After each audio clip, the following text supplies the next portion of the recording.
온 평생 주님을 믿고 하나님을 믿는다고 말했지만 하나님의 아들에게 가장 큰 무거운 짐이 되는 사람들이 있습니다. 어떤 사람들일까요? 평생 교회를 다녔습니다. 말씀을 많이 알았습니다. 높은 직분을 가졌습니다. 근데 그 마음이, 그 양심이 닳고 닳아서 빤질빤질해졌습니다.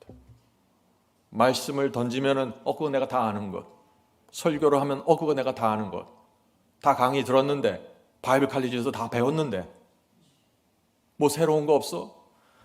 성도 여러분, 말씀은요 뭐 대성학원에서 강의 끝나면 서울학원으로 옮기는 거 아니에요.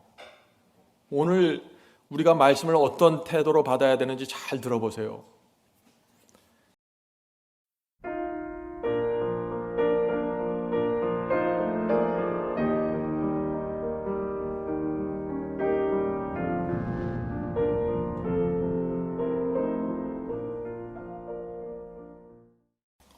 오늘 제 설교의 제목은 갑자기 좀 제가 바꿨습니다. 설교 제목을 식탁에 개처럼 꼬리쳐야 산다는 제목입니다. 제목이 좀 이상하죠? 오늘 말씀을 들으시면 이게 정말 그럴 수밖에 없구나 하는 그 동감을 느끼게 될 것입니다. 오늘 말씀을 통해서 오랫동안 우리 가운데 묵어있던 그런 문제들이 또 숙제들이 해결되고 풀려지게 되길 제가 간절히 바랍니다. 진리는 우리에게 기쁨과 소망을 줍니다. 그것이 정상입니다. 그런데 어떤 사람들은 진리를 알면 알수록 마음이 무거워지고 자꾸 정죄를 받고 외롭고 고통 속에 살아가게 되는 것입니다. 예수께서는 진리가 너희를 자유케 하리라고 선언하셨는데 어떤 사람들은 진리가 무엇인지 정확하게 알고 나면 신앙이 오히려 힘들어진다고 말하는 것입니다. 왜 이런 문제가 생길까요? 오늘 우리는 정말 행복한 신앙, 정말 마음이 만족하고 감사한 신앙, 좁은 길을 기쁨으로 걷는 그 신앙을 어떻게 하면 할 수 있는지 살펴보려고 하는 것입니다. 성도 여러분, 어떤 사람들이 행복한 신앙을 하게 될까요? 사복음을 보면 압니다. 사복음에서 예수께서 칭찬하고 축복하신 사람들이 있습니다. 내 믿음이 크도다라고 칭찬하신 사람들이 있어요. 그 사람들 잘 살펴보면은 행복한 신앙의 비결이 거기에 나오는 것입니다. 예수께서는 설교하는 시간보다 병자를 고치는 시간이 더 많았습니다. 하루 종일 병자들을 고치고 힘들어서 이제 저녁에 되는데 바리새인과 서기관들이 찾아옵니다. 그리고 시비를 겁니다. 하나님께서 이 땅에 하나님의 아들을 보내셔서 복음을 전하는데 바리새인과 율법사들은 예수님을 무시했고 방해했습니다. 예수님께서 얼마나 힘드셨을까요? 참 인간 벌레보다 못한 인간 피조물에게 무시당하고 조롱받는 그 느낌을 우리가 어떻게 하면 이해할 수 있을까요? 예수님은 누구보다도 외로웠습니다. 위로와 격려의 말, 감사의 말이 필요로 한 것입니다. 그러나 이스라엘에서 예수님을 향해서 그런 말을, 그런 반응을 했던 사람들은 거의 없습니다. 사복음을 보세요. 그런 사람들이 몇 명이나 나오나. 하나님의 아들이 이 땅에 와서 정말 불쌍하고 더러운 사람들을 손으로 만지고 고쳐주셨는데 이스라엘에서 가장 큰 빚을 받은 제사장들과 또 바리새인들은 깐죽거리면서 문제를 찾아내고 시비를 걸었던 것입니다.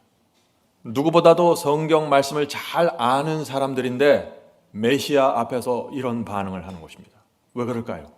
예수님의 설교는 그들에게 전혀 충격을 주지 못했고 변화를 만들어내지 못했던 것입니다. 성도 여러분, 이런 사람들이 예수님께 가장 큰 방해와 짐이 되는 사람들입니다. 온 평생 주님을 믿고 하나님을 믿는다고 말했지만 하나님의 아들에게 가장 큰 무거운 짐이 되는 사람들이 있습니다. 어떤 사람들일까요? 평생 교회를 다녔습니다. 말씀을 많이 알았습니다. 높은 직분을 가졌습니다. 근데 그 마음이, 그 양심이 닳고 닳아서 빤질빤질해졌습니다. 말씀을 던지면은 그거 내가 다 아는 것, 설교를 하면 그거 내가 다 아는 것, 다 강의 들었는데 바이블 칼리지에서 다 배웠는데 뭐 새로운 거 없어? 성도 여러분, 말씀은요 뭐 대성학원에서 강의 끝나면 서울학원으로 옮기는 거 아니에요. 오늘 우리가 말씀을 어떤 태도로 받아야 되는지 잘 들어보세요. 예수께서 이스라엘 안에서 너무 고통스럽고 외로워서 가끔 출장을 가십니다. 어디로 갈까요? 유대 나라 밖으로 가시는 거죠. 바리새인과 서기관들을 피해서 이방인들을 찾아가십니다. 한 번은 예수께서 이방인들에게 갔는데 그곳에서 간절한 마음으로 구세주를 찾는 여인을 만났습니다. 자, 그 말씀이 마태복음 15장에 나옵니다. 마태복음 15장 21절부터 29절입니다. 마태복음 15장 21절에서 29절. 예수께서 거기서 나가서 어디서 나가는 거예요? 이스라엘에서 유대 땅에서 나갔다는 것입니다. 거기서 나가서 두로와 시돈 지방으로 들어가시니, 자, 두로와 시돈은 이스라엘에서 멀리 떨어진 이방인 지역이죠. 시돈 지방으로 돌아가시니 가나안 여자가 그 지경에서 나와서 소리질러 가로되 주 다윗의 자손이여 나를 불쌍히 여기소서. 내 딸이 흉악히 귀신 들렸나이다 하되. 이 가나안 여인은 예수님이 누구인지를 알아보았습니다. 예수님의 능력에 대한 소문을 들은 것입니다. 이 여인은 예수께만 가면은 거기서 내 딸의 문제가 해결되고 딸에 붙어있던 그 귀신도 떨어져 나갈 수 있다고 믿었던 것입니다. 그래서 이 가나안 여인이 예수님을 보자 주 다윗의 자손이요라고 외친 것이죠. 주 다윗의 자손이 뭐예요? 이건 메시아라는 뜻입니다. 엄청난 얘기를 지금 하는 거예요. 그런데 이 여인이 받은 빛은 아주 작은 빛이었습니다. 구약 성경을 꿰뚫어 보는 여인이 아니에요. 다니엘서의 예언을 70주일 예언에 맞춰서 메시아가 이 땅에 온다는 예언도 모르던 사람이었어요. 그런데 이 여인에게 이스라엘에서 도무지 듣지 못했던 그 감사와 그 외침이 터져 나온 것입니다. 예수님의 마음에 얼마나 큰 위로와 기쁨이 되었을까요? 그런데 이 장면에서 예수께서 아주 이상한 말씀을 하십니다. 25절입니다. 25절. 여자가 와서 예수께 절하여 가로되 주여 저를 도우소서. 26절입니다. 대답하여 가로사대, 예수께서 대답하십니다. 자녀의 떡을 취하여 개들에게 던짐이 마땅치 아니하리라. 아마 저와 여러분이 이 말을 들었으면 금방 돌아서서 화를 내고 돌아섰을지 모르죠. 아니, 나를 개 취급하는 거야? 좀 병 좀 고치고 좀 능력 좀 있다고 이렇게 말해도 되는 거야? 그렇게 반응하실 수도 있죠. 근데 여기서 개들이라는 이 헬라어 원어를 보면은요, little dog입니다. 아주 어린 강아지예요. 이 장면이 어떤 장면입니까? 얼핏 보면은 예수께서 가나안 여인을 업신여기고 냉정하게 대하는 것 같죠? 이 여인이, 불쌍한 여인이 와서 딸을 고쳐달라고 매달리는데 예수께서 내 자녀에게 줄 떡을 어떻게 개들에게 줄 수 있니? 이렇게 말하는 것처럼 보입니다. 이건 큰 오해죠. 유대인들의 관점에서 보면 그렇게 들릴 수 있습니다. 그러나 이 장면은 예수님과 이방 여인의 대화라는 것을 놓치면 안 됩니다. 얼마 전에 중동의 한 목사님으로부터 이 1세기 중동 지방에 있는 그 풍습에 대해서 들었는데 제가 그 말씀을 듣고 참 감동을 받았습니다. 1세기 유대인들은요, 이 이방인들을 개 취급했죠. 개를 아주 혐오감을 표현할 때 사용했습니다. 유대인들은 그래서 그 당시 집안에서 개를 키우지 않았다고 합니다. 그러나 중동의 이방인들은 달랐습니다. 그들은 집안에서 어린 강아지를 길렀습니다. 이방인들은 오랫동안 강아지와 함께, 개와 함께 살았기 때문에 이 강아지가 가족과 같은 존재였습니다. 지금 예수께서 그 점을 지금 이용하시면서 말씀을 하시는 거다는 것이죠. 그래서 이 이방인들은 식사가 끝나면 항상 남아있는 떡 한 덩어리를 집어서 강아지에게 던져준 것입니다. 리틀 덕입니다. 강아지에게 던져준 것이에요. 떡을 떼어서 강아지에게 주는 것, 이것이 그 개에게 베푸는 그 가족의 가장 최고의 애정 표현이었다는 것이죠. 자, 그러면 식사 때마다 이 강아지가 어떻게 할까요? 음식 냄새를 맡으면 막 뛰어와서 어떻게 될까요? 막 침을 흘리면서 식탁 주변을 뱅뱅뱅뱅 돌면서 꼬리를 흔들고 애교를 부리겠죠. 떡을 달라고 말이죠. 예수께서 바로 그 장면을 말씀하신 것입니다. 예수께서 이 가나안 여인이 이해할 수 있는 이방의 문화와 풍습으로 말씀하셨다는 것이죠. 가나안 여인의 그 가정에 있었던 그 사랑스러운 강아지를 생각하면서 그 가족과 같은 강아지를 생각하게 하시면서 말씀을 하신 것입니다. 이런 뜻으로 말씀하신 것입니다. 그래서 여인이여, 너희 가정에서 식사 때마다 사랑스러운 강아지에게 떡을 던져주는 것처럼 나도 너를 그렇게 대하는 것이 마땅하지 않겠느냐. 유대인들은 너희를 개처럼 취급하지만 너희는 나에게 가족과 같은 존재란다. 이 여인이 이 말을 들었을 때 얼마나 감동했을까요? 이 여인이 이렇게 대답합니다. 27절입니다. 여자가 가로되 주여 올소이다. 올소이다가 대답하잖아요. 마음에 충분히 공감이 된다는 얘기죠. 여자가 가로되 주여 올소이다. 개들도 제 주인의 상에서 떨어지는 부스러기를 먹나이다 하니. 여인의 대답을 여러분들 이해하시겠죠? 이렇게 대답하는 것입니다. 예, 주여 맞습니다. 저희 집 강아지도 주인의 상에서 떨어지는 그 부스러기를 감사하고 행복하게 먹습니다. 주여, 저처럼 천한 여인을 그 사랑스러운 강아지처럼 대해주시니 감사합니다. 성도 여러분, 우리가 이 가나안 여인에게 무엇을 배워야 할까요? 주께서 주시는 생명의 떡을 어떤 마음으로, 어떤 귀로, 어떤 입으로 받아 먹어야 되는지 보여주는 것입니다. 엄청난 진리의 빛을 받고 있으면서도 그 빛이 무엇인지도 모른 채 생각 없이, 감사함 없이, 생각 없이 받아들이는 이것, 굉장히 위험하다는 것입니다. 그래서 사람들이 교만해지고, 그래서 사람들이 뜨뜻미지근해지고 무너지는 것입니다. 이것이 라오디게아 교회의 문제입니다. 성도 여러분, 이 가나안 여인이 아는 진리는요, 그 당시 유대인들이 알고 있던 빛에 비해서 정말 보잘것없고 초라하고 작은 빛이었습니다. 예수님의 능력과 치유에 대한 소문을 들었을 뿐입니다. 예수님은 유대인들이 기다리던 그 메시아겠구나라는 그런 믿음을 가졌던 것뿐이에요. 아주 작은 빛입니다. 그런데 이 가나안 여인은 그 작은 빛을 소중하게 붙잡고 주님께 나온 것입니다. 구원은 이렇게 이루어지는 것입니다. 여러분이 받은 빛의 분량에 따라서 구원이 이루어지는 것이 아니라 그 빛을 받는 마음과 태도에 의해서 구원이 이루어진다는 것이죠. 성도 여러분, 저와 여러분은 엄청난 빛을 받은 사람들입니다. 그것이 맞습니다. 복음을 알게 되었고, 계명을 알게 되었고, 성소를 알게 되었습니다. 다니엘서와 요한계시록의 밝은 빛을 받았습니다. 마지막 시대에 하나님께서 어떻게 당신의 백성을 부르시고 어떻게 인도하실지 보았습니다. 우리가 어떤 신앙과 태도로 이 엄청난 빛을 받아야 할까요? 납작 엎드려서 꼬리를 치면서 주여, 주께서 주시는 것 단 한 조각이라도 제가 놓치지 않겠습니다. 이것이 저와 여러분의 태도가 아니면은 여러분은 빛에 대해서 전혀 무감각한 것입니다. 주께서 주시는 한 줄기의 빛도 놓치지 않겠다는 심령이 필요한 것입니다. 이것이 예수께서 우리에게 주시는 메시지예요. 하나님의 아들이니까 이런 말씀을 하실 수 있는 것이에요. 지금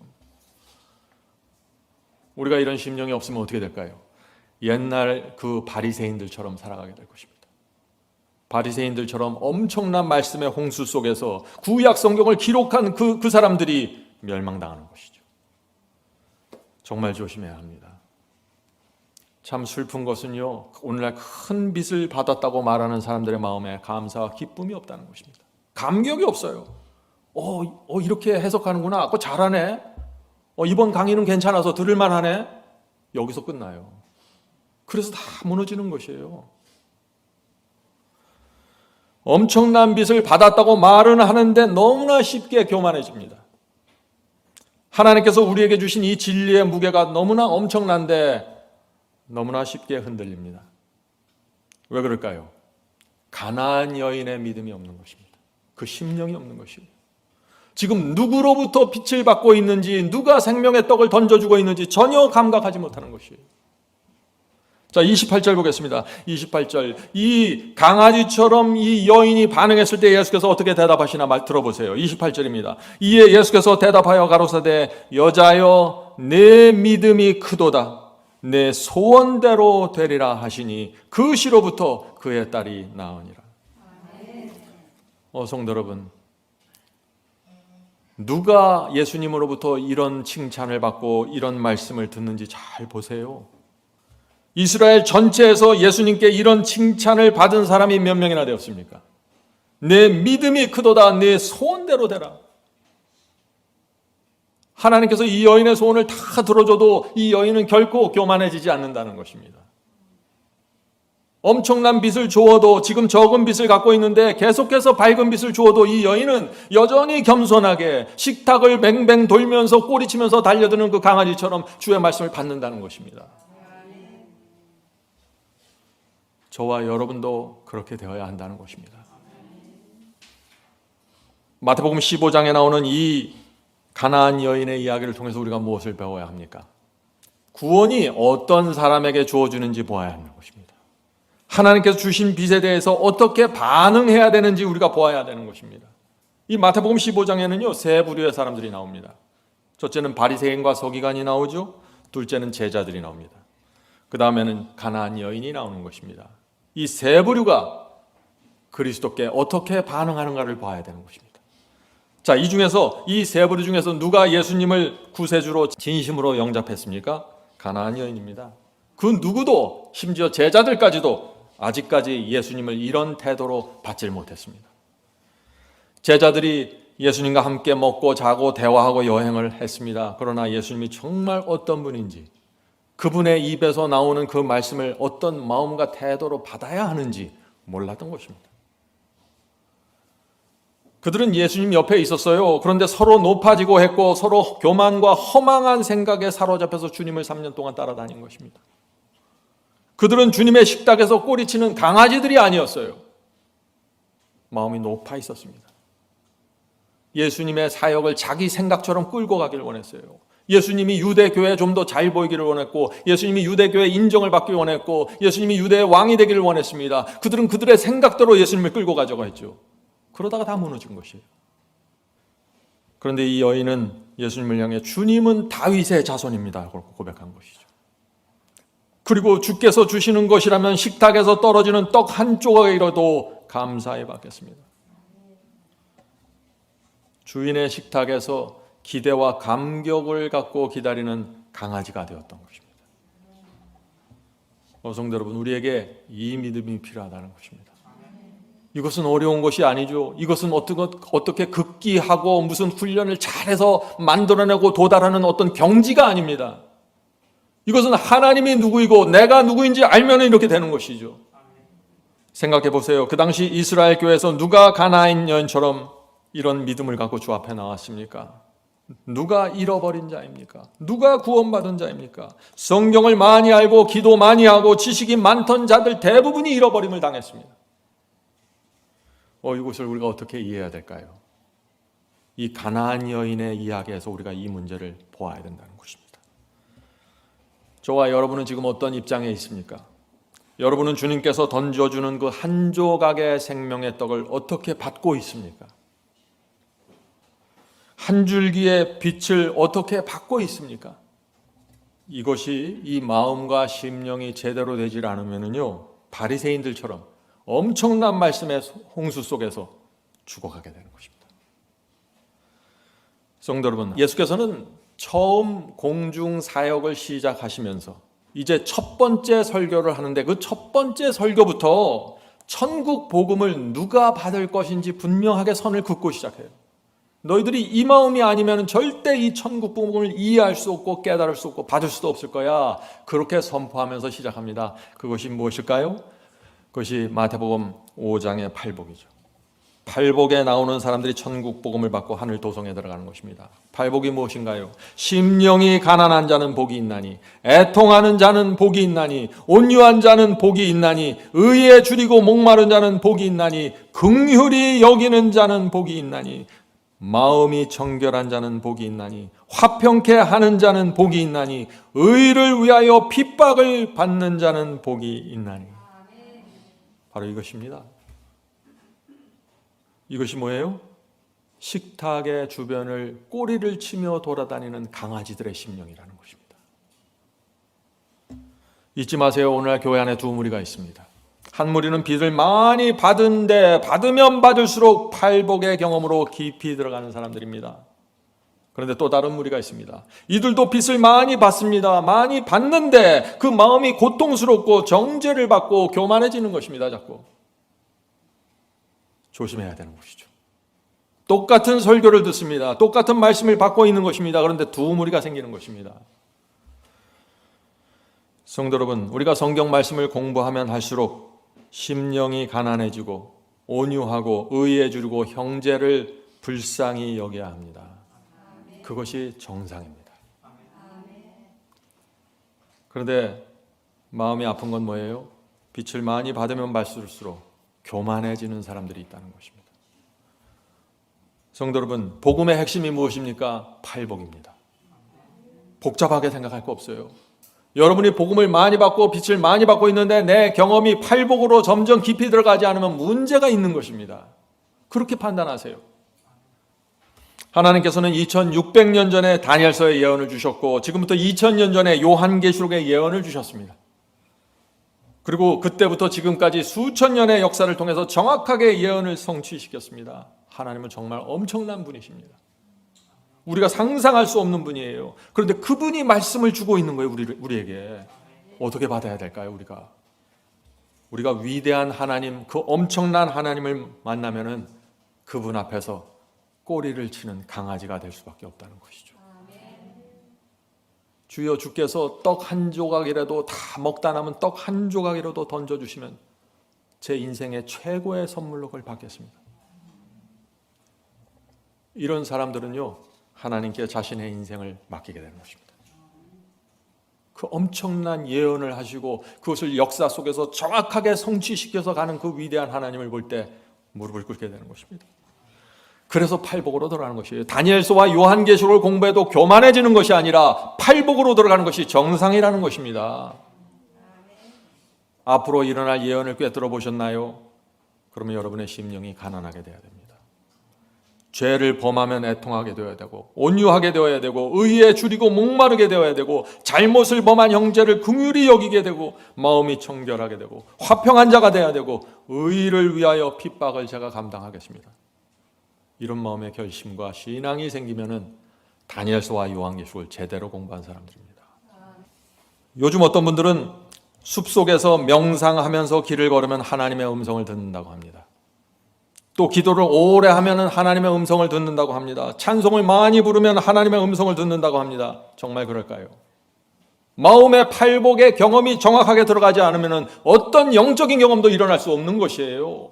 팔복의 경험이 없는데 하나님께서 어떤 능력을 주시고 어떤 경험을 주시겠어요? 허탄한 것을 꿈꾸지 마세요. 기본부터 한 걸음 한 걸음 가십시오.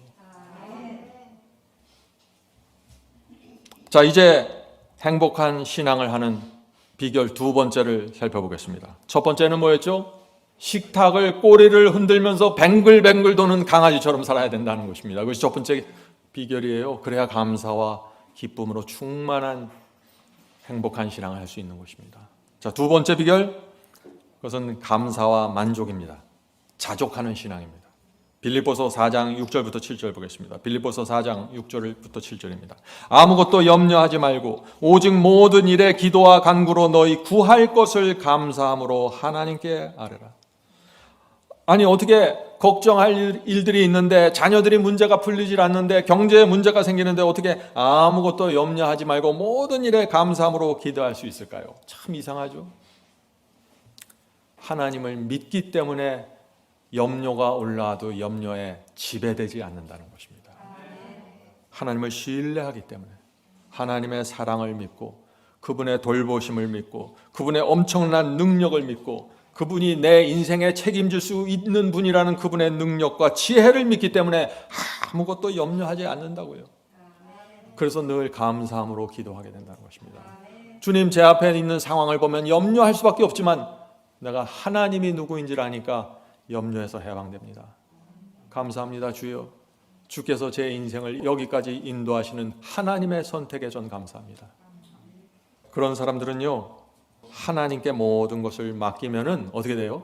우리 마음에 그때 평강이 온다 하는 것입니다. 자, 계속해서 읽겠습니다. 우리 앞에서 빌립보서 4장 6절과 7절을 읽었죠? 이제 7절 나머지 부분을 계속해서 읽겠습니다. 7절과 8절입니다. 자, 그렇게 하면은 모든 지각에 뛰어난 하나님의 평강이 그리스도 예수 안에서 너희 마음과 생각을 지키시리라.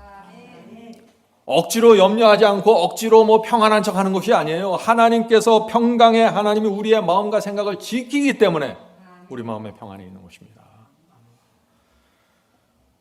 여러분의 소원과 필요를 자유롭게 구하십시오. 그리고 그렇게 기도했으면은 그 결과는 하나님께 맡기세요. 여러분보다 여러분을 더 사랑하는 하나님께서 여러분의 인생에 최선의 선택을 해 주십니다. 하나님께 맡기기 때문에, 그렇게 맡기고 의뢰하기 때문에 우리 마음에, 우리 생각에 평강이 있다는 것입니다. 하나님의 평강이 그리스도 예수 안에서 너희 마음과 생각을 지키시리라. 이 말씀이 얼마나 귀한 말씀인지 모르겠습니다. 이 말씀은 지키시리라 약속이에요. 하나님께서 약속해 주신다는 것입니다. 아무리 어려운 시련 속에서 하늘의 평강이 우리 마음과 생각을 지켜줄 수 있다는 것입니다. 아무리 어려운 상황 속에서도 우리가 하나님을 신뢰하고 믿으면, 우리가 하나님을 믿지 못하면 누구를 믿겠어요? 하나님을 믿음으로 구원받고, 하나님을 믿음으로 시련에서 빠져나오고, 하나님을 믿음으로 자유케 되고, 하나님을 믿음으로 염려에서 해방되는 것입니다. 믿음으로 구원받는 것입니다. 이것이 믿음으로 말미암는 의예요. 하나님을 믿는 데서 모든 것이 해결되는 것입니다. 이 단순한 복음을 왜 사람들이 그렇게 놓치고, 왜 그렇게 교만해지고, 왜 그렇게 엉뚱한 길로 빠져나가는지 모르겠어요. 여기 핵심이 있는데. 자, 빌립보서 4장 8절부터 9절 이어지는 말씀을 계속해서 읽겠습니다. 바울의 말씀을 잘 들어보세요. 바울이 무엇을 우리에게 말하고 있는지 행복한 신앙을 하는 비결입니다. 정말로 형제들아, 무엇이든지 참되며, 무엇이든지 경건하며, 무엇이든지 옳으며, 무엇이든지 정결하며, 무엇이든지 사랑할 만하며, 무엇이든지 칭찬할 만하며, 무슨 덕이 있든지 무슨 기림이 있든지 이것들을 생각하라. 너희는 내게 배우고 받고 본 바를 행하라. 그리하면 평강의 하나님이 너희와 함께 계시리라. 어떻게 해야 이 평강의 하나님이 우리와 함께 있다고 했어요? 바울이 말하죠. 너희는 내게 배우고, 내가 살아가는 모습을 잘 보면서 너희는 배워, 이 얘기하는 거예요 지금 바울이. 너희는 내게 배우고 받고 듣고 본 바를 행하라. 그리하면 평강의 하나님이 너희와 함께 하시리라. 성도 여러분, 평강은요, 이게 무슨 긍정적인 사고방식으로 얻는 게 아니에요. 평강은 내가 만들어낼 수 있는 게 아니에요. 바울이 빌립보 교인들에게 보여주고 가르친 그 자신의 삶과 설교를 통해서, 그것을 통해서 배우라는 것입니다. 그게 무엇이에요? 무엇을 하든지 참되게 하라는 것입니다. 무엇을 하든지 경건하게 하라는 것입니다. 무엇이든지 옳으며, 무엇이든지 정결하며, 무엇이든지 사랑할 만하며, 무엇이든지 칭찬할 만하며, 이렇게 살아가라는 것이에요. 이렇게 살아갈 때 우리에게 문제가 생기고 실수가 생기고 또 죄에 빠지고 유혹이 오죠. 그때 성령께서 가르쳐 주신다는 거예요. 너 그렇게 하지 마라. 그 길을 고집하지 마라. 무엇이든지 참되게 해야지. 무엇이든지 겸손하게 해야지. 성령께서 우리에게 이렇게 인도해 주신다는 것입니다. 염려하지 마세요. 여러분이 계획 세우고 여러분이 생각해서 무엇을 만들어내는 것이 아니에요. 여러분이 진리의 말씀을 마음에 새기면 그 다음부터 성령께서 여러분에게 계속해서 말씀해 주시는 것입니다. 그걸 따라가면 평강이라는 것이죠. 여러분이 장사를 하든지 직장을 다든지 교회를 세우든지 무엇을 하든지 바울이 한 대로 따라가라는 얘기입니다. 저는 이 말씀을 보고 참 많이 배웁니다. 내가 정말 바울의 길을 가고 있는지. 자, 행복한 신앙을 하는 비결이 뭡니까? 평강의 하나님께서 함께 하셔야 행복한 신앙이 되는 것입니다. 평강의 하나님. 행복과 평강은 내가 만들어낼 수 있는 것이 아니라고 했죠? 다시 말해서 우리가 무엇이든지 참되며, 무엇이든지 경건하며, 무엇이든지 옳으며, 이 말들이 뭐예요? 하나님 앞에서 인정받을 수 있는 선택을 하고 인정받을 수 있는 결정을 하면서 살라는 것입니다. 다른 사람에 대해서 얘기하십니까? 그 이야기가 하나님 앞에서 옳다는 인정을 받아야 된다는 것이에요. 그래야 마음의 평강이 있다는 것입니다. 너무 당연한 것이죠. 아무리 세상에서 성공해도 하나님의 인정하심이 없으면 행복과 평강을 누릴 수 없다는 것이에요. 그것이 바울의 말씀이에요.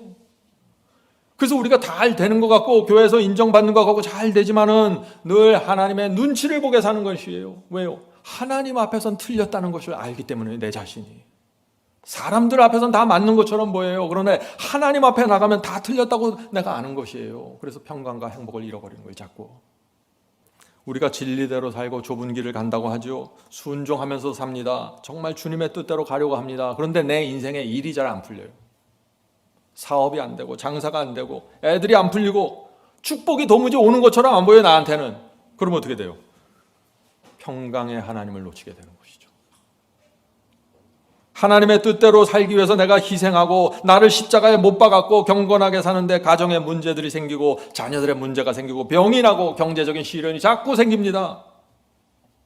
그래도 염려하지 말라는 것입니다. 왜요? 하나님의 인정을 받은 자들은 염려할 필요 없다는 것입니다. 이 세상은 스쳐 지나가는 것이에요. 우리의 구원은 이 세상에서 인정받음으로써 생기는 것이 아니라 하나님께 인정받음으로 끝나는 것입니다. 이 세상에 살아가는 내 모습과 내 형편은 구원과 전혀 상관없다는 것이에요. 많은 사람들이 이것을 놓칩니다. 아는 것 같지만 놓쳐요. 그래서 자꾸 불안해하는 것입니다. 그래서 하나님의 인정을 받기 위해서 뭐래요? 음성을 들어야겠다, 환상을 봐야겠다, 뭐를 또 해야겠다, 자꾸 이렇게 신비주의로 빠져들어가는 것이죠. 불안해서 그러는 것이에요. 다른 게 아니에요. 불안하니까.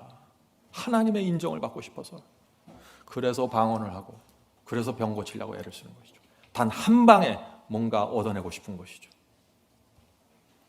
사람들이 자꾸 여러분 주변에서 이런 말을 할 수가 있어요. 아니, 당신은 하나님을 잘 믿는 것처럼 보이는데 왜 그렇게 일이 풀리지 않습니까? 왜 저 그 모양으로 삽니까? 그런 말을 할 수 있죠. 이런 조롱이 들려와도 염려하지 말라는 것이에요. 왜요? 평강의 하나님께서 나와 함께 하시면 염려할 필요가 없다. 내가 주님의 뜻대로 살아가고 주께서 원하시는 길을 걸어가면 거기서 모든 것이 끝이라는 것입니다. 그 밖에서 들려오는 사람들의 목소리는 의미가 없다는 것입니다. 그래서 바울은 참 놀라운 말씀을 했습니다. 저는 우리 가운데 바울이 있으면 얼마나 좋을까. 너희는 내게 배우고 받고 본 바를 행하라. 평강의 하나님을 만나는 경험을 모르냐? 진리대로 사는 것이 무엇인지 모르니? 염려 없이 이 세상을 사는 것이 뭔지 모르니? 나를 봐, 나처럼 살아. 이 말을 하는 거예요, 지금 바울이. 바울은 축복을 많이 받고 멋지게 산 사람이 아니죠.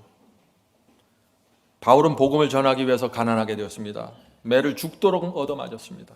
선교하러 가는데 배가 난파되고 굶주렸어요. 누가 봐도 하나님의 축복이 아니에요. 사람들은 바울을 향해서 저 바울이 뭔가 착각했다. 착각하지 않고서야 저런 일이 생길 수 있을까? 계시를 보고 선교지를 정해서 가는데 지금 엉뚱한 일들이 생기는 거예요. 붙잡혀서 감옥에 들어가고. 여기서 사람들은 또 크게 혼돈에 빠지는 것입니다. 진리대로 살고 바울이 진리를 전하려고 가는데 온갖 장애물들이 나타나는 것이에요. 왜 그래요? 하나님과 사탄의 전쟁이 벌어지고 있는 것입니다. 사람들은 이걸 자꾸 놓쳐요. 바울은요, 바리새인으로 유대 교단에서 정말 높임을 받고 인정받을 수 있었던 사람입니다. 학자였어요. 존경받을 수 있었습니다. 그런데 그가 하나님과 진리를 위해서 고난받기로 선택한 것입니다. 그가 받은 고난은 그가 선택한 거예요. 그 길에 고난이 있을 줄 알고 그 길로 간 거예요. 그래서 이 바울의 마음속에 하나님의 인정하신 데면 확신이 있었던 것입니다. 내가 이 길을 가다가 얻어맞건 가난하게 됐건 무너지건 내 마음속에 평강의 하나님이 나와 함께 하신다는 확신이 있는 거예요. 자기가 선택한 길은 진리에 의해서 결정된 길이기 때문에. 바울의 겉모습만 보면은요, 하나님의 축복을 받았다는 증거를 정말 찾기가 어렵습니다. 자, 바울이 자신의 삶에 대해서 이렇게 얘기해요. 여기 어디 하나님의 축복이 보이나요? 고린도전서 11장 23절부터 27절입니다. 내가 수고를 넘치도록 하고 옥에 갇히기도 더 많이 하고, 내가 이 복음을 전하기 위해서 정말 수고했는데, 정말 고생 많이 했는데 결과는 옥에 갇힌 거야. 이 얘기를 하는 거예요. 옥에 갇히기도 하고 매도 수없이 맞고 여러 번 죽을 뻔하였으니 유대인들에게 40에서 하나 감한 매를 5번 맞았으며 3번 태장으로 맞고 1번 돌로 맞고 3번 파선하고 일주야를 깊은 바다에서 지냈으며 여러 번 여행하면서 여러 번 여행도 하나님께서 계시를 주셔서 너희가 마게도니아 가라, 너는 어디로 가라, 계속해서 계시를 통해서 지적해 주신 그 길을 간 거예요. 그런데 그 길을 가는 위험이 있어요. 뭐예요? 강의 위험과 강도의 위험과 동족의 위험과 유대인들이 쫓아다니면서 괴롭히는 종족의 위험과 이방인의 위험과 시내의 위험과 광야의 위험과 바다의 위험과 거짓 형제 중에 위험을 당하고 또 수고하여 애쓰고 여러 번 자지 못하고 밤에 자지 못하고 줄이며 목마르며 여러 번 굶고 춥고 헐벗었노라. 두려운 길입니다. 그런데 이것이 하나님의 위대한 사도 바울의 생애였다는 것입니다. 저와 여러분이 그 시대 바울 옆에 있어서 바울의 생애를 지켜보았다면 여러분들이 과연 저 바울은 하나님의 종이야, 틀림없어 이렇게 할 수 있을까요? 진리 하나만을 놓고 결정해야 된다는 것입니다. 여기에 자꾸 내 인생이 어떻게 되고 내 겉모습이 어떻게 되고 내가 지금 어느 동네에서 살고 내가 강남인지 강북인지 이런 거 따지기 시작하면 다 길을 잃어버리는 거예요. 지금은 사람들이 바울이라고 하면 전부 존경을 표하고 나도 바울처럼 되고 싶다 그러죠. 1세기는 아니에요. 1세기는 아닙니다. 바울의 설교를 받고 그 기별을 받는 순간 로마 황제의 추격을 받는 신세가 되는 것입니다. 그런 바울이 지금 저와 여러분에게 이렇게 말하는 것입니다. 너희는 내게 배우고 받고 본 바를 행하라. 그리하면 평강의 하나님이 너희와 함께 계시리라. 성도 여러분, 우리는 1세기에 사는 사람들이 아니죠. 중세기도 아닙니다. 핍박도 없고 환난도 없어요. 요새는 신앙 잘하면 칭찬받아요. 그래도 말씀대로 살지 못해요. 바울의 표준과 지금 이 시대의 성도들의 표준이 너무 차이가 난다는 것입니다. 똑같은 하나님을 믿는다고 말하는데 전혀 다른 차원에서 지금 얘기하고 있는 거예요. 그래서 성경이 이해가 안 되는 거예요. 그래서 물론 구원은 은혜로 거저 주어주는 선물입니다. 그러나 구원받은 사람이 주님을 따르려면요 대가를 지불해야 한다는 것입니다. 제자가 되려면 그렇다는 것이에요. 바울도 철저하게 자신의 생애를 통해서 저 대가를 지불했습니다. 1세기에 해당하는 대가를 지불했어요. 저와 여러분은 21세기에 해당하는 대가를 지불해야 되는 것입니다. 아무도 건너뛰는 사람은 없다는 것입니다. 그러나 그렇게 대가를 지불하고 하는 삶을 살면 어떤 선물을 받아요? 평강의 하나님이 우리와 함께 하신다는 것입니다. 이거 하나 바라보고 가는 거예요. 평강의 하나님 한 분 바라보고 가는 거예요. 우리 마음속에 평강을 주시는 하나님. 성도 여러분, 신앙의 비밀을 아시겠습니까? 행복과 평강은 하나님께서 그래 내가 네가 가는 길을 내가 인정한다 이렇게 하실 때 우리 마음에 만족이 있고 평강이 있는 것입니다. 비록 내가 연약하고 부족하고 그래서 자꾸 쓰러지지만 주님 저는 생애를 주님께 드렸습니다. 주께서 인도하시는 길을 하면 제가 어디든지 따라가겠습니다. 주님 제 마음을 아시죠. 이런 마음에 확신이 있으면 평강의 하나님께서 오셔서 함께 하신다는 것입니다. 행복한 신앙의 비결이 무엇입니까? 바로 이것입니다. 어떤 분들은 이런 말을 합니다. 가끔씩 이런 문자를 제가 받습니다. 마지막 사명에서 전하는 그 승리의 복음은 참으로 진리인 것 같습니다. 그런데 이상하게 마지막 사명 설교를 들으면 자꾸 양심이 불편해지고 자꾸 정죄를 받습니다. 그래서 제가 자꾸 다른 길을 찾고 싶습니다. 여러분 가운데 이런 생각이 있으세요? 위험한 생각입니다. 무엇이 문제입니까? 왜 하나님의 말씀을 듣는데 양심이 불편해지고 정죄받는 느낌을 받나요? 가나안 여인의 집에 있던 그 강아지는 그러지 않았는데 주인의 식탁에서 떡 한 조각 떨어질까가 기쁨으로 기대하면서 뱅뱅 돌았는데 왜 이 시대의 사람들은 진리 앞에서 이렇게 두려움을 느끼고 정죄를 느끼게 하나요? 심령의 문제가 있다는 것입니다. 많은 경우에 그것은 죄와 불순종의 문제입니다. 잘 생각해 보세요.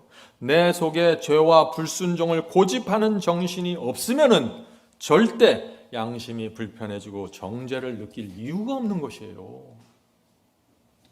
그런 사람들은 식탁에서 떨어질 떡 한 조각을 바라보면서 뱅뱅 돌게 되는 것입니다. 성도 여러분, 죄를 범한 자는요 정죄를 느껴야 합니다. 순종하지 않았을 때 두려움을 느껴야 해요. 그래야만 우리 애가 십자가를 향해 가게 되는 것입니다. 죄를 범하고 불순종을 하고 있는데 정죄도 느끼지 않고 두려움도 느끼지 않으면 십자가 갈 일이 없어요. 구세주가 필요 없어요. 그런 사람들에게는. 그래서 하나님께서 인간을 창조하시면서 너희가 죄를 범하면 그 본성 속에서 두려움과 정죄를 느끼도록 세팅해 주신 것입니다. 뭐예요? 하나님의 은혜라는 것입니다. 정죄를 느끼고 두려움을 느끼는 것도 하나님의 은혜예요. 우리를 구원하시기 위한 하나님의 결정이었습니다. 근데 사람들은 그걸 모르고 내가 정죄를 느끼고 두려움을 느끼니까 이런 정죄도 받지 않고 두려움도 느끼지 않는 그런 복음을 찾아서 가야지. 그런 복음을 찾으러 가면 거긴 뭐예요?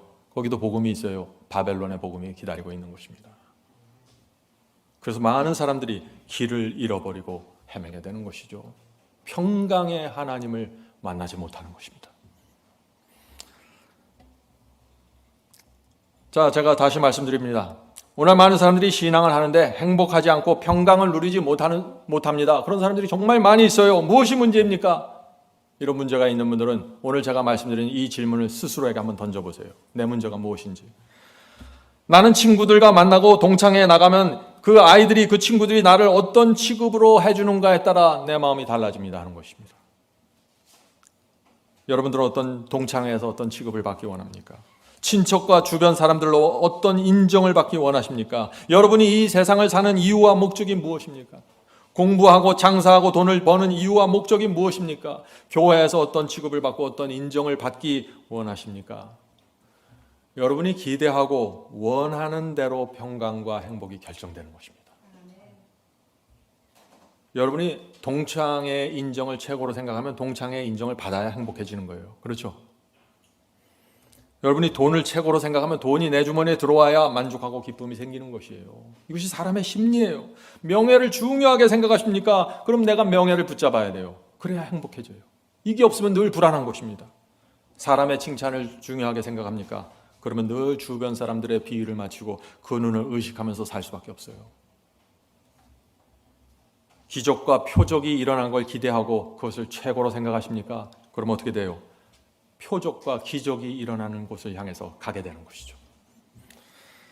그러나 여러분이 만일 진리와 하나님께 충성하는 신앙을 최고의 목적으로 놓고 살아간다면 그것을 향해서 계속해서 전진하게 될 것입니다. 여러분이 믿는 대로, 여러분이 바라는 대로 여러분의 구원이 결정되는 것입니다. 그래서 구원과 멸망은 하나님의 인도하심과 은혜지만 동시에 여러분의 선택입니다. 여러분이 선택한 대로 가는 것입니다. 누구 탓할 게 없어요. 그래서 자, 빌립보서 4장 11절 13절 계속해서 이어지는 말씀입니다. 바울의 말씀이죠. 내가 바울입니다. 내가 궁핍함으로 말하는 것이 아니라 어떠한 형편에든지 내가 자족하기를 배우노라. 바울이 참 말씀을 재밌게 하죠. 내가 가난하기 때문에 이런 말을 하는 거 아니야. 내가 어떤 형편에 있든지 나는 자족하기를 배웠다고요. 내가 비천에 처할 줄도 알고 풍부에 처할 줄도 알아. 바울은 바리새인 때 풍부함 속에서 살았던 사람입니다. 비천에 처할 줄도 알고 풍부에 처할 줄도 알아. 모든 일에 배부르며 배고픔과 풍부와 궁핍에도 일체의 비결을 배웠노라. 자, 일체의 비결을 배웠다는 게 무슨 뜻이에요? 이런저런 환경에서 온갖 경험을 하면서 그 가운데서 진리를 발견하고 진리에 순종하면서 연단되었다는 것입니다. 연단되어야 하는 것입니다. 어떤 상황에서도 그래야만 자족하는 신앙을 배우게 되는 것입니다. 성도 여러분, 어떤 분들은 저에게 와서 이래요. 목사님, 저는 바울의 신앙을 배우고 싶은데 이게 잘 안 되나요?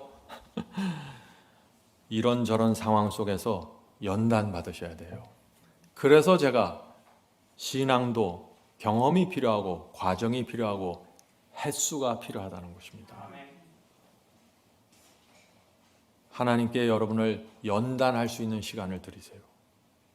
연단하는 과정이 필요한 것입니다. 그렇지 않으면요, 이 연단이 없이 많은 빚만 받으면 사람이 교만해지고 유치해져요.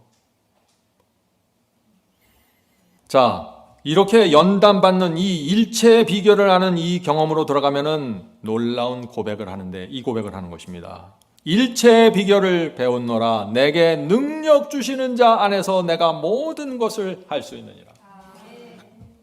오늘 그리스도인들이 가장 좋아하는 말씀이 이 말씀이죠. 내게 능력 주시는 자 안에서 내가 모든 것을 할 수 있다 하면서 막 이거도 하고 저거도 하고 나는 뭐든지 다 할 수 있어야 돼. 하나님께서 나를 축복하시니까 다 할 수 있어야 돼. 이렇게 생각하는 것이죠. 그게 얼마나 큰 오해인지 아시겠죠? 이 말씀이 무슨 뜻이에요? 진리의 말씀을 붙잡고 좁은 길을 걸어가면은 사탄의 이런 공격 저런 공격을 받고 이런 환경 저런 환경 속에 처하게 되기 때문에 그때마다 내가 기도하고 감사함으로 모든 염려를 하나님께 맡기면서 나가면은 자족하는 신앙을 배우게 된다는 것입니다. 그래서 내게 능력 주시는 자 안에서 내가 모든 것을 할 수 있다고 간증하게 되는 것이에요. 성도 여러분, 갑자기 어느 날 뭐가 되는 거 아닙니다. 진리는 순간적으로 하나의 강의를 들으면서 깨달을 수 있지만 진리에 따른 그 경험은 어떤 때는 여러 해가 걸리게 되는 것입니다. 제가 바이블 칼리지에서 했던 그 강의 하나를 하기 위해서 저는 여러 해를 보냈습니다. 그런데 사람들이 그걸 1시간의 강의로 깨닫고 경험한다고요? 그럴 수가 없죠. 그래서 많은 사람들이 착각을 하는 거예요. 난 바이블 칼리지에서 이런 빛도 알았고 저런 빛도 알았는데 나는 그래서 이제 다 깨달았는데 다른 강의 없습니까? 이렇게 생각하는 거예요. 연단 받으셔야 돼요. 일체의 비결을 배우셔야 돼요. 성도 여러분, 누가 하나님 안에서 모든 것을 할 수 있습니까? 하나님께서 주신 환경과 하나님께서 주신 것에 만족하는 자입니다. 하나님께서 허락하신 것에 불평하지 않는 자들입니다. 하나님께서 주신 복음에 만족하고 하나님께서 주신 재물에 만족하고 하나님께서 주신 내 집에 내 자동차에 만족하고 하나님께서 내게 주신 형제 자매들, 내 주변에 있는 친구들과 형제 자매들, 교인들에게 만족하는 법을 배우세요. 그렇게 만족한 사람은 사탄이 건드리지 못합니다. 만족하고 있는데 뭘 건드릴 게 뭐 있어요? 누굴 건드리는 줄 아세요? 불만족한 사람을 건드리는 거예요. 저 사람은 진리를 알고 있는데 불만족해. 저 사람은 좁은 길을 가고 있는데 만족스럽지 못해. 사탄이 그걸 보고 아니까 와서 건드리는 거죠. 그래서 무너지는 것이에요. 모세를 생각해 볼까요? 모세가 어떤 사람입니까? 모세는 그 당시 최고 강대국, 오늘날 같은 미국이에요. 오늘날로 말하면 미국이에요. 미국 같은 최대 강국에서 애굽의 왕좌에 오를 수 있었던 분이시죠. 자기가 원하는 것은 뭐든지 가질 수 있었던 사람입니다. 그러나 모세가 어떤 결정을 했습니까? 하나님을 위해서 노예가 되기로 결정한 것입니다. 이 모세가 이런 움직임을 했을 때 아무도 모세를 이해하지 못했어요. 모세가 정신이 나갔나? 왜 저런 결정을 하지? 하나님의 백성과 함께 고난받기로 선택했다고 히브리서는 얘기하고 있습니다. 그리고 모세는 자신이 선택한 인생에 만족했습니다. 여러분은 여러분이 선택한 인생에 만족하십니까? 여러분이 진리를 깨닫고 진리에 따라 이 의의 길을 가고 있는데 만족하냐고 제가 묻는 것입니다. 여기서 결정이 되는 거예요. 여기서 내 분위기와 내 삶과 내 신앙과 내 구원이 다 여기서 결정이 되는 거예요. 참 하나님께서 이 모세가 이스라엘 백성을 붙잡고 인도하면서 40년 동안 이 광야를 돌아가면서 모세가 참 수많은 고생을 하죠. 백성들에게 늘 불평하고 시달리면서 말이죠. 그리고 나서 이제 가나안 땅으로 들어가려고 하는데 하나님께서 모세를 찾아와서 기가 막힌 말씀을 하십니다. 무슨 말씀을 하세요? 너는 가나안에 들어가지 못해. 넌 여기서 죽어야 돼. 이 말씀을 하시는 거예요. 하나님께서 이 비스가산 꼭대기에서 모세에게 가나안 땅을 다 보여주시면서 너는 저 땅에 들어가지 못한다. 이때 모세가 불평했습니까? 하나님 너무하십니다. 아니요, 불평하지 않았습니다. 모세가 볼 때 자기보다 신앙이 없는 백성들이에요. 늘 불평하고 문제가 많았던 사람들이에요. 그런데 그 사람들을 하나님께서 가나안 땅을 허락하시는 것입니다. 그런데 이 모세는 자기는 정말 주님을 위해서 하나님을 위해서 모든 것을 바쳤는데 가나안을 들어가지 못하고 죽는다고요. 모세는 만족했습니다. 왜 만족했어요? 뭐 기분이 좋아서 만족했어요? 하나님의 뜻이기 때문에 만족한 것이에요. 모세는 안 것입니다. 하나님의 뜻이 자기에게 최고라는 사실을 항상 알았던 것이에요.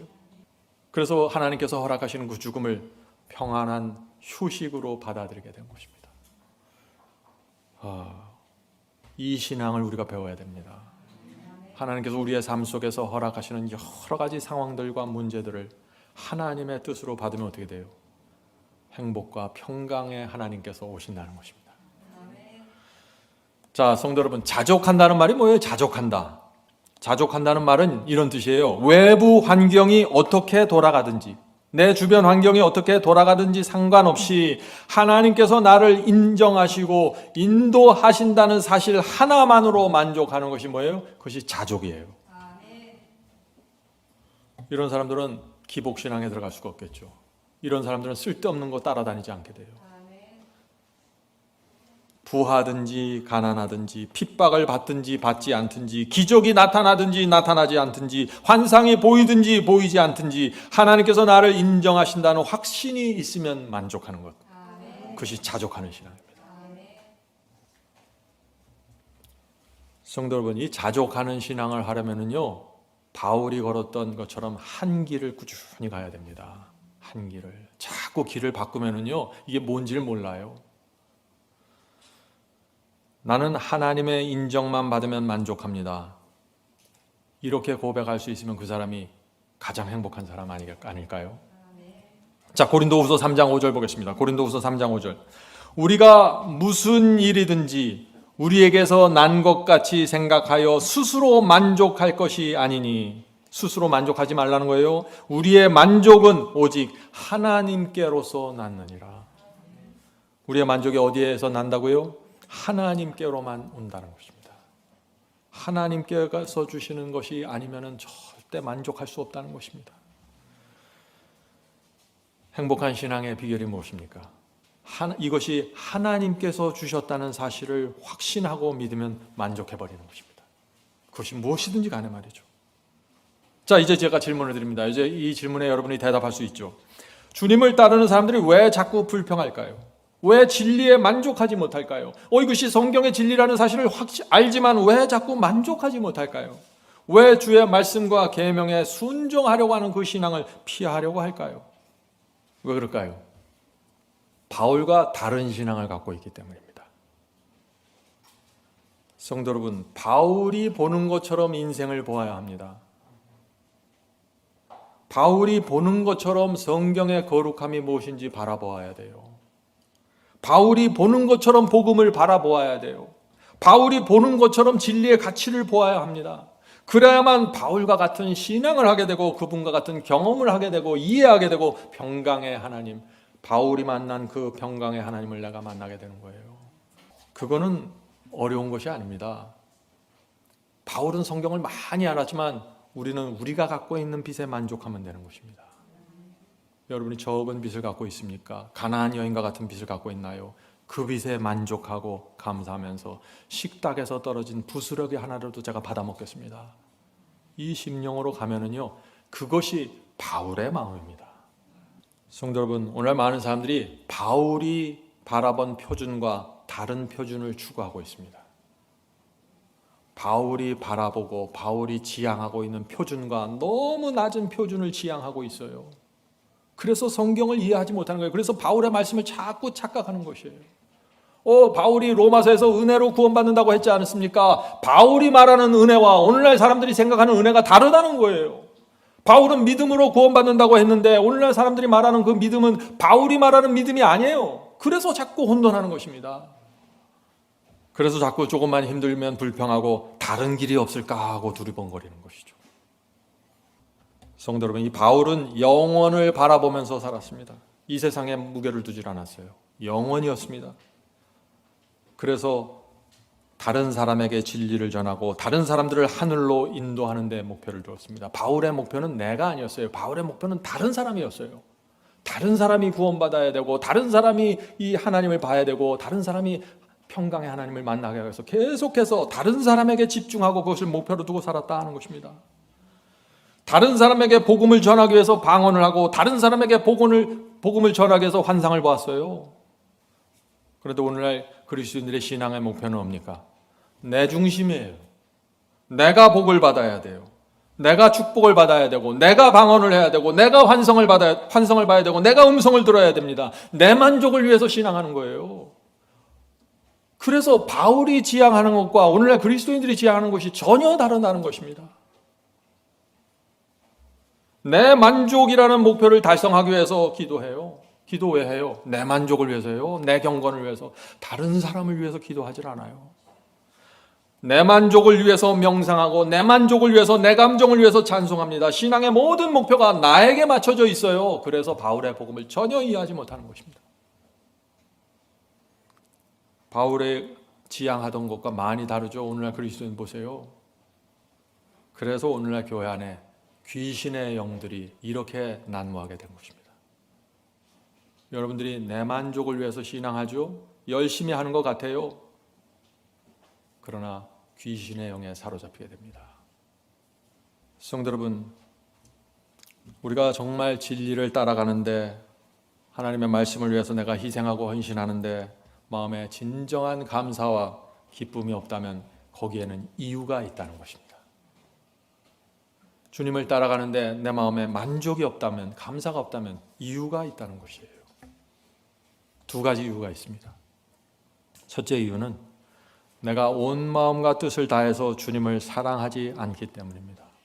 다시 말해서 내 마음에 주님보다 더 사랑하는 것이 있다는 것이에요. 그래서 그것이 채워지지 않기 때문에, 내가 더 사랑하는 것이 있는데 그것이 채워지지 않기 때문에 내가 주님을 따라가지만 만족하지 않는 거예요. 내 마음이 주님을 가장 사랑하고 주님을 정말 따라가는데 기쁨과 만족이, 감사가 없을 수가 있어요? 그럴 수가 없는 것이죠. 생각해 보세요. 내가 가장 사랑하는 여인과 손을 잡고 데이트하는데 감사와 기쁨이 없어요? 그게 가능한가요? 내가 가장 사랑하는 남자와 영원히 살게 되었는데 감사와 기쁨이 없어요? 그럴 수가 있나요? 그럴 수 없는 것이죠. 우리 마음에 기쁨과 감사가 없는 이유는 분명합니다. 주님을 가장 사랑하지 않기 때문입니다. 더 사랑하는 무언가가 있는 거예요. 그래서 그것이 채워지지 않기 때문에 자꾸 마음이 허전한 것입니다. 이 좁은 길을, 주님의 뜻을 붙잡고 하나님의 진리대로 가기 위해서 내가 좁은 길을 가는데 만족과 기쁨이 없는 것, 그것이 가장 슬픈 생애입니다. 진리도 모르고 아무것도 몰라서 세상에 나가서 자기 마음대로 살면 그건 괜찮아요. 그건 자기가 선택한 거고 자기가 아무것도 모르기 때문에. 그런데 진리가 무엇인지를 알아요. 그래서 내가 좁은 길을 가려고 결정했어요. 근데 마음에 기쁨과 감사가 없는 것이에요. 이런 사람이 최악입니다. 오늘 말씀을 통해서 반드시 그 문제에서 빠져나오게 되길 제가 간절히 바랍니다.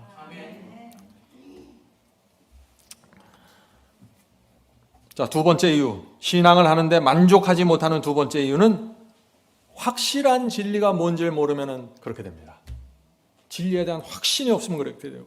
진리에 대해서 확신이 없고, 복음에 대해서 확신이 없고, 계명에 대해서 확신이 없고, 십자가에 대해서 확신이 없어요.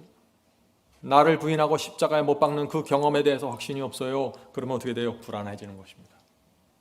만족하지 못해요. 그럼 마음에 허전함이라는 큰 구멍이 생깁니다. 마음이 늘 허전해요. 외로워요. 그럼 어떻게 돼요? 자꾸 흔들리게 되고 무너지게 됩니다. 그러나 하나님의 말씀과 복음에 대한 확신이 채워지면 어떻게 돼요? 내 경험이 부족해요. 그러나 확신이 있어요. 이게 틀림없다. 내가 부족하지만 이게 틀림없다는 이 확신이 있으면 어떻게 돼요? 가난해도 만족하고 사람들에게 인정받지 못해도 감사합니다. 누가 뭐래도 이 길을 뚜벅뚜벅 걸어가게 되는 것이에요. 성도 여러분, 오늘 말씀을 정리하고 마치도록 하겠습니다. 행복한 신앙을 하는 비결 뭐예요? 첫 번째, 가나안 여인처럼 신앙하라고 했습니다. 가나안 여인처럼 주께서 주시는 것이라면 식탁에서 떨어지는 부스럭이라도 내가 감사히 받겠습니다. 이 신앙으로 들어가면 돼요. 거기서부터 변화는 시작됩니다. 많은 것이 필요한 게 아니에요. 여러분이 기존에 알고 있던 그 진리 중에 하나라도 꼬리치는 강아지처럼 받아 먹어보세요. 변화는 거기서 시작되는 것입니다. 만약에 어떤 개가 있는데요, 주인이 밥상을 멋지게 차려놓고 아주 맛있는 냄새를 풍기면서 식사를 했어요. 그런데 이 강아지가 전혀 꼬리치지도 않고 모른 척하고 저 구석에 가서 앉아있으면 그게 무슨 뜻이에요? 개에게 심각한 문제가 있는 것이죠. 병든 개든지 냄새를 맡지 못하는 개든지 죽은 개입니다. 밥상에 차려져 있는 이 음식이 얼마나 특별한지 전혀 분별하지 못하는 강아지겠죠. 자기가 평소에 먹던 개밥하고 주인의 상에 차려진 그 밥하고 식탁하고 차이를 모르는 사람일 수 있다는 것입니다. 예수께서 가나안 여인에게 그 신앙이 있다는 사실을 본 것입니다. 두 번째입니다. 우리의 신앙이 팔복에 맞추어져야 합니다. 그래야 기쁨과 만족이 생겨요. 진리의 빛을 많이 받으면 받을수록 팔복으로 돌아가야 되는 것입니다. 팔복이 뭐예요? 심령이 가난하게 되는 것입니다. 죄를 범하면 애통하는 것입니다. 온유하게 되고 의에 줄이고 목마르게 되고 죄를 범한 형제를 긍휼히 품어주고 마음이 청결하고 화평한 자가 되고 의를 위하여 핍박을 감당하는 자가 된다는 것입니다. 어떤 사람들이요, 빚을 받으면 받을수록 이 경험이 분명해지면 여러분은 건강한 강아지입니다. 꼬리를 치는 강아지예요. 여러분 구원으로 깊이 들어가 있는 것입니다. 자, 세 번째 비결입니다. 세 번째, 행복과 평강은 하나님께서 나를 인정하신다는 확신에서 나오는 것입니다. 우리가 부족하죠? 부족해서 쓰러질 수 있습니다. 그러나 주님 아시죠? 저는 제 생애를 주님께 드렸습니다. 제가 자꾸 넘어질지라도 저는 주님의 편입니다. 하나님과 사탄의 전쟁이 일어날 때 저는 반드시 하나님의 편에 서길 원합니다. 여러분 마음에 이런 확신이 있다면 평강의 하나님께서 여러분을 찾아오신다는 것입니다. 넷째, 자족하기를 배우셔야 합니다. 자족하기를. 가난하거나 부하거나 친구들이 나를 잘 대접하거나 교인들이 나를 잘 대접하거나 대접하지 않거나 전혀 상관하지 않고 하나님께서 주신 말씀에 만족하세요. 그리고 하나님께서 내게 주신 이 형제 자매들에게 감사하고 만족하십시오. 이렇게 만족하면 사탄이 여러분 곁에 오질 않습니다. 성령께서 우리 모두를 평강의 하나님께 인도해 주시길 간절히 바랍니다. 하늘에 계신 저희들의 아버지, 오늘 저희가 배운 가나안 여인의 이야기를 통해서 주께서 주고자 하는 진리를 받게 도와주시옵소서. 하나님의 식탁에서 떨어지는 생명의 떡 한 조각을 정말 꼬리치는 강아지처럼 그런 심령으로 저희가 받을 수 있다면 저희의 마음과 심령에 얼마나 행복과 평강이 올까요? 주여, 이 시간에 성령을 저에게 보내주셔서 저희의 마음을 뒤집어 주시고 말라있는 그 마음밭에 비를 내려 주시옵소서. 하늘에 계신 아버지, 저희가 많은 빛을 받고 많은 말씀을 알게 되었습니다. 그러나 저희도 모르는 사이에 저희의 심령이 간절함으로 받질 못하고 있습니다. 주여, 저희의 마음을 다시 성령으로 제 위치에 옮겨 주시옵소서. 그래서 주님의 말씀을 정말 꿀같이 달고 오묘한 마음으로 받을 수 있도록 도와주시옵소서. 하늘에 계신 아버지, 저희가 참 부족하지만 저희가 주님을 사랑합니다. 저의 남은 생애 동안 주님의 뜻대로 살기를 원합니다. 저희의 생애가 주님께 드려지기를 저희가 간절히 원합니다. 주께서 그것을 아시오니 저희를 인도하여 주시고 저희가 불필요한 문제로부터 염려에 짓눌리지 않도록 도와주시옵소서. 하늘에 계신 아버지, 오늘 이 시간에 함께 예배드리고 말씀을 들은 성도들에게 함께하여 주시고 필요한 것들을 공급해 주시고 특별히 평강의 하나님과 함께 가는 길을 발견하게 도와주시옵소서. 이 모든 말씀 예수님의 이름으로 간절히 기도드립니다. 아멘.